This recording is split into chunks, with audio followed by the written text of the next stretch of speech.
And likewise, we have the fatwa of Shaykh Abdul Aziz bin Baaz. Shaykh Abdul Aziz bin Baaz makes it very clear.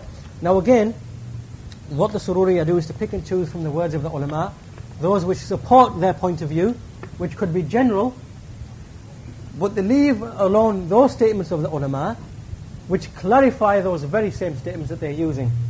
Now I'll give you one example. Shaykh Abdul Aziz bin Baaz in his fatwa, there's a quotation from him where he says that, for example, that there is no faith, there is no iman for the one who believes that the laws and the rulings of men and their opinions are better than the rule of Allah and His Messenger, or who believes that they are equal to it or resemble it, and who permits that the invented rules and man-made systems should take its place, even if he believes that the laws of Allah are better, more perfect and more just. So out of ignorance, So that's the quotation from Abdul Aziz bin Baaz. So if you reflect upon this quotation, Shaykh bin Baaz says that there can be no faith for the one who believes that the rules and the laws of men are better than the rule of Allah and His Messenger. So see how this matter goes back to the belief. So he has to believe that Islam is outdated. Likewise, or who believes that they are equal to it or resemble to it. So whoever believes this, even if he holds along with this that the laws of Allah are better and perfect and just, then he's a kafir. Okay? This is what Shaykh bin Baaz is saying in one of his fatwa. So they take this fatwa and they say, see, Shaykh bin Baaz makes no distinction, absolutely clear. However, when we refer back to the other clarifications of Shaykh bin Baaz, rahimahullah, we find that Shaykh bin Baaz makes the very same distinction that all of the Salaf make. So he says, Shaykh bin Baaz rahimahullah says, and whoever ruled by other than what Allah has revealed, then he will not be in one of other than 4 conditions. The one who says, I rule by this because it is superior to the Sharia of Islam, such a one is a kafir with a kufr al-akbar. So he's made it clear, it's from his belief, i'tiqad, that he believes that Sharia is other than the Sharia is better, kafir.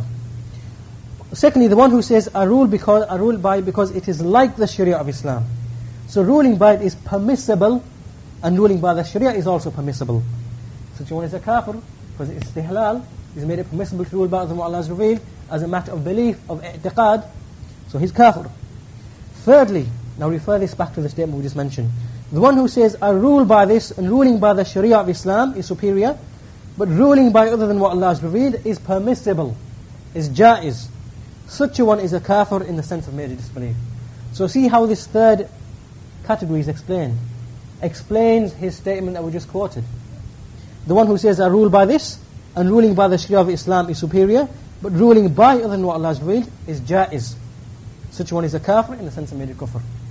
And fourthly, the one who says, I rule by this, while he believes that ruling by other than what Allah has revealed is not permissible, and who says that the Sharia of Islam is superior, and it is not permissible to rule by other than what Allah has revealed, but he's neglectful, or treat matters lightly, or does this action for a reason which comes from his rulers, meaning he's scared, or he's compelled to do so, or whatever, he's got some goal or motive, then he is a disbeliever in the sense of minor disbelief, which does not eject him from the religion. Clear? Shaykh bin Baaz makes that distinction. Another quotation from him. Shaykh bin Baaz says, when he comments upon the saying of Shaykh Muhammad bin Abdul Wahhab in Nawaqid al-Islam, the things that nullify the Islam.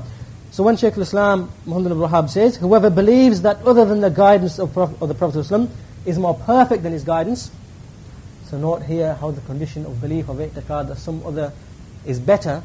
So Shaykh bin Baaz rahimahullah says, whoever holds the belief that the systems and laws which people have prescribed are better than the Sharia of Islam, or that they are equal to it, or that it is permissible to refer to them for judgment. Istihlal, ijaza. See how all this comes? And likewise he says, Shaykh bin Baaz, and entering into this is everyone who holds the belief that it is permissible to rule by other than what Allah has revealed. And there are many other statements from Shaykh bin Baaz himself. This is not the issue to prolong the affair.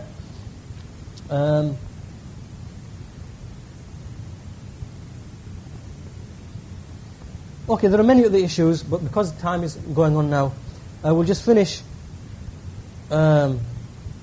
by just one or two clarifications which you might come across. Again, there are many issues here, but I haven't gone through all of them. And there are many more proofs, and really I refer to everybody to the books which are a thorn in the side of the Sururiyya, Kharijiyya, Asriyya. The first one is Al-Hukmu Bighayri Ma Anzal Allah wa Usul Al-Takfir. This is by Shaykh Khalid Al-Ambari, Muhammad Al-Ambari, and this book explains the principles of the Salaf in understanding ruling by what Allah has revealed. It discusses Tabdeel and Istibdal. And finally the book by Shaykh Abdul Malik Ibn Ahmad Ibn al-Mubarak Ramadani al-Jazairi, Madarik al-Nazar. And again, this is a book which is worth its weight in gold, as we would say, because within here he's clarified and exposed the manhaj of the Sururiyya and gone into detail from the books, cassettes, tapes, lectures, and explained some of the principles that we've outlined today, how this is occurring from these political activists, and how their manhaj is the manhaj of the Khawarij, how they take people away from the ulama, and so on. So I refer you back to these 3-4 books to complete the contents of the discussion of this lecture, which can't be completed for the amount of time. And there are many more arguments and insights which whoever reads them will make it absolutely clear about the dalala of the Sururiyya. And I'll finish by 2 things. The first one is 2 criticisms which are levelled against the Shaykh Imam Nasiruddin al-Albani. And the first one is that, as you know, the Sururiyya claim that he's a murji, and he's a proponent of the bid'ah of irja, which means that no one can become a kafir. And there are a number of reasons they do this, but there are 2 recent things that they use. The first of which is that they claim that in a cassette, Shaykh al-Albani, many years ago, he claimed that someone who abuses Allah and His Messenger, or who kicks the Qur'an, whatever, he's not a kafir. Okay? So they quote this instance. Therefore, this is irja and whatever. Why? Because the ulama have explained clearly that this is kufr or whatever. However, there's a cassette in which Shaykh Ubaylan is sitting with Shaykh al-Albani, in which he asks him a clarification of this issue. So Shaykh al-Albani explains his position, and he says, look, someone who reviles the religion, this can occur from him when he's overcome or overwhelmed by anger. So when someone's overwhelmed by anger, he might say, and he might utter something, just like that man who lost his camel and so on and so forth. So he, abuses Allah, abuses the Messenger, and it comes from his tongue. So Shaykh al-Albani says, look, such a person, we know that any Muslim, when it happens from him, straight away he goes, astaghfirullah, astaghfirullah, astaghfirullah, whatever. We know that he sought forgiveness, and this didn't occur from him out of i'tiqad. So this is the explanation that Shaykh al-Albani gives, so that such a one is not to be judged a kafir. In other words, he makes the same a distinction that we have to make sure that the barriers are removed and the conditions are met before we judge someone to a kafir, and that abusing the religion, that in itself falls into this same issue. And then he says that someone who kicks the Qur'an, again he says that, for example, out of anger something might occur from him, out of ignorance, and he doesn't know, and afterwards when he realizes, he says, astaghfirullah, and you know that remorse is within his heart and he repents. How can you judge someone to be a kafir and then repent thereafter? So this is the clarification that Shaykh Albani mentions about his stance. So in other words, he says, look, even though we know this act is kufr, it could be the case that sometimes this occurs from a person out of ignorance or being overwhelmed by anger or whatever, but we can't judge him to be a kafir based upon that. Just like Shaykh Ibn Uthaymeen mentioned the same clarification, just like the ulama make the same distinction. That's the first thing to be aware of, which the Sururiyya will propagate and confuse you with. The second thing is the claim that when Gaddafi's son went to visit Shaykh al-Albani recently, which is some months now, within the tape, Shaykh al-Albani, hafidhahullah, gives salam. He says, Sallim ala abik, and he mentions some other things. So he says, give salam to your father, and the people are with you, and so on and so forth. So the Sururiyya have made clear, they say that this is clear proof that Shaykh al-Albani is murji and irja, because obviously he doesn't do takfir of Gaddafi and so on and so forth. So again, the reply to this is that, first of all, Shaykh al-Albani's position is that it's permissible to give salam to the disbelievers. So that's his opinion to begin with. Okay, it's a view that he holds. And you can refer to his silsila, I think it's as-sahiha, where he quotes his position within there very clearly that it's permissible to give salam to disbelievers for the reason of ta'leef, to make, for dawah purposes or whatever. That's the first thing. Secondly, we know there's a difference of opinion on this issue anyway, about giving a salam to the disbeliever or not, because Ibn Hajar, rahimahullah, in Fathul Bari, he in the chapter on giving salam, he discusses the issue, and he says that some of the ulama use the verse where Ibrahim alayhi salam gives salam to his father, and so on and so forth. So they use this to show it's permissible to give salam to a kafir. And however, other scholars use the other argument and say, well, no, the way in which Ibrahim alayhi salam said salam was like to declare himself free from him. Salamun alayk, I've got nothing to do with you. So even on this issue, there's a difference of opinion on the scholars as to whether you can give salam to a kafir or not.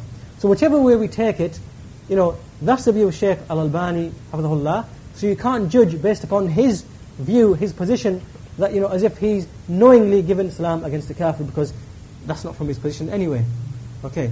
And thirdly, just because someone doesn't do takfir of Gaddafi or of Assad or Saddam Hussein or whatever, this does not mean that they're upon irja.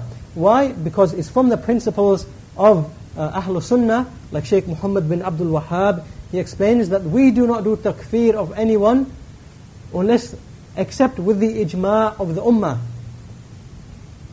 or except about one upon whom the ulama have ijma' upon that he is kafir. So if Shaykh Albani is adhering to this principle, which is the principle of the Ahlul Sunnah, then how can you label him to be murji? So really these are doubts and shubahat which the Sururiyya use to do what?